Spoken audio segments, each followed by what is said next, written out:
Hey, what's up, everybody? I hope you're doing fantastic.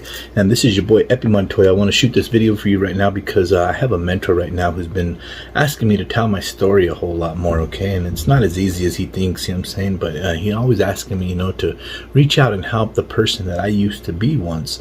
And, it's just hard for me to really unfold that story because it's just so deep and the wounds are so deep. And a lot of it, I've left so far behind me, I just didn't have a choice, I had to move forward and grow from it. But the thing is I wonder sometimes, because I have no problem being vulnerable, but the thing is I'm like, why does he want to know my past when I told him if I could tell him what happened just the last couple of years? I have this whole internet crying, right?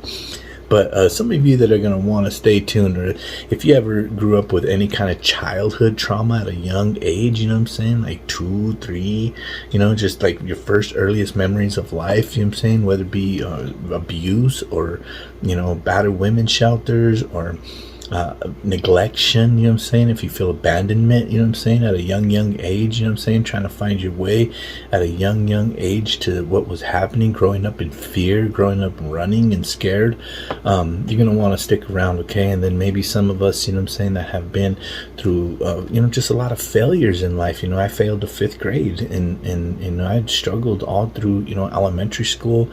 I struggled all through middle school, got involved with gangs early, became a crack cocaine dealer, pretty much all my teenage years and into my late 20s. The gangs were ridiculous. If any of you ever been shot at or stabbed or, attempting to, kill each other at a young age, a lot of you know what it's like. I know that I'm not the only one that, went through some stuff like this, but you're going to want to stick around for this. And then, those of us that have, maybe you've been through a divorce, maybe you've had your kids taken away, maybe you've lost your home or something before, like getting my kids taken away was rough, maybe there were times, like you barely escaped, the penitentiary or stuff like that, I was on my deathbed at 17. I died when I was 17 through a knife wound straight through my chest. I've had the feds have my name in their books a few times, they took a lot of my buddies down. They took a lot of people that I cared about, down. And on top of that, I've lost my children, I started having children at a young age. I lost my children really young, when I didn't have any control over that. It was freaking hard trying to find my way through life with no education, no formal education. Like, I don't have a GED, so anybody that's, don't, ever been through anything like that, you're going to want to stick around. And I do know depression, when the feds were coming down on a bunch of me and my friends, that was some of the, I wanted to go to sleep and never really wake up, I thought I was living in an absolute nightmare, I didn't want to deal with it by any means, and the sun would peek its rays of light through the window shades, and I just didn't like it, man. It felt like a horrible dream, like a nightmare. And so I know what the stuff like that is like, but paranoia, try dealing with that for several years of your life, trying to figure out how to crush that. And then addiction, alcohol, drugs, addicted to, I've never really done cocaine, but, dealing with is dealing with the devil, and it affects your family, destroys your life the same way, and trying to humble yourself to realize that you're no different from somebody who's using it.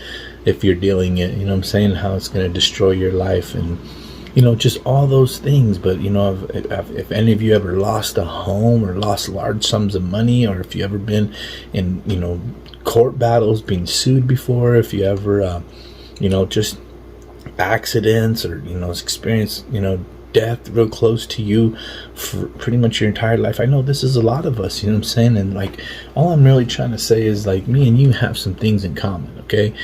We've been through a lot. I've been through a lot, and one of the things is that probably hurt me even the most too is not having support, not having people there that you could count on, and I really think that all of that builds character. It kind of helps. with just building you who you are. You don't go through things. It's like that saying says, right? What doesn't kill you makes you stronger. When they slid a knife through my chest and punctured my diaphragm muscle and I stopped breathing, who really had my back? You know what I'm saying? Like, who was really going to be there for me, and who was going to help me retaliate, right? You know what I'm saying? Like, just the way the mindset works. I had a death wish when I was younger, and a lot of you've known me for certain periods of those times in my life. You know what I'm saying? One of the hardest parts about just what I've been through is just growing up and trying to find work and make money after all that stuff had happened. You know what I'm saying? It's like, working a job, being told what to do, having someone else control you. That was hard for me. You know what I'm saying? It was really, really rough for me. But like I said, some of the things that I've learned is that it's not what happens to you, it's how you react to those things. I remember when one of my baby's mamas took my children, you know what I'm saying? And she took them. She was in an abusive relationship, and she ended up taking my babies down to Texas. And like, I'm sitting here fighting with them, you know what I'm saying? Because I just didn't know what to do. And I had to learn how to just, put it in God's hands, you know what I'm saying? And the serenity prayer says, grant me the wisdom or the acceptance to accept the things that I cannot change, you know what I'm saying? Like, and then, the courage to change the things that I can, and the wisdom to know the difference. So why am I fighting something that I can't really change right here? You know what I'm saying? Like, I need to focus on the things that I can change. And it was hard having my own friends not support me, you know what I'm saying? And I would have laid people down for these people quick. And my own family, you know what I'm saying? Like, just being very unsupportive. And it's not their fault. I was a troublemaker. I was a knucklehead, you know what I'm saying? Like, I got myself involved in those things by myself. It was no wonder why they didn't want to be around me. But it was a really wild life. And I mean, like, just a few years ago, I lost a house, had someone shake me down for about $35,000, big court battles, you know what I'm saying? And if it wouldn't have been for all this personal growth and development, who knows how I would have reacted, right?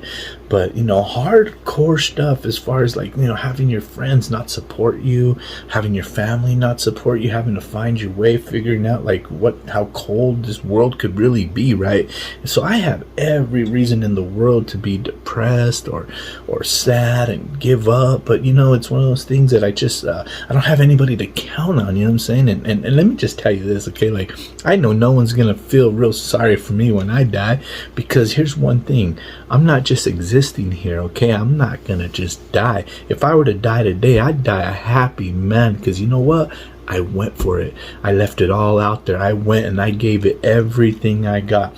Several years ago, I got the opportunity to write out my own eulogy with a bunch of friends, a business training course that we took.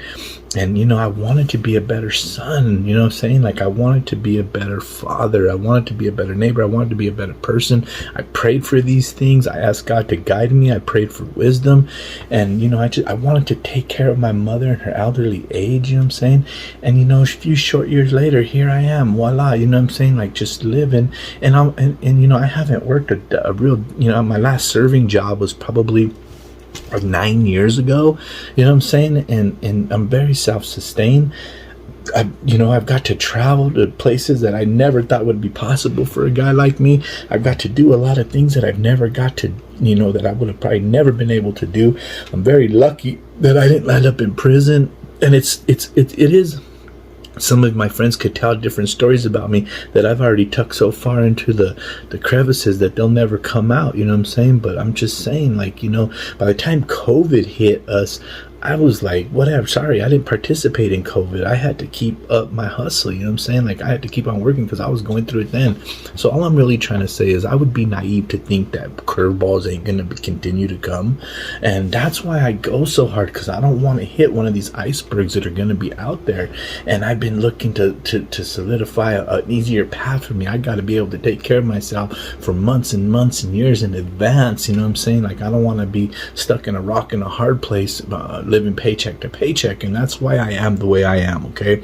But all I'm really trying to say is like, hey, if a bonehead like me can do it with no formal education, no GED, I really got pushed through the 6th, 7th, and 8th and failed the 9th grade 4.5 years with 2.5 credits when I was done with no formal education. Anybody could do this. But this is your boy Epi Montoya. I just want to send some love to you tonight, and I just hope that you guys are doing fantastic. And if there's anything that I could ever do to help you, don't ever hesitate to reach out to your boy. You know what I'm saying? And I'm doing my best. I'm always going to do my best. Go to epimontoya.com for all your clean label essential needs, and check out the internetmarketingking.com.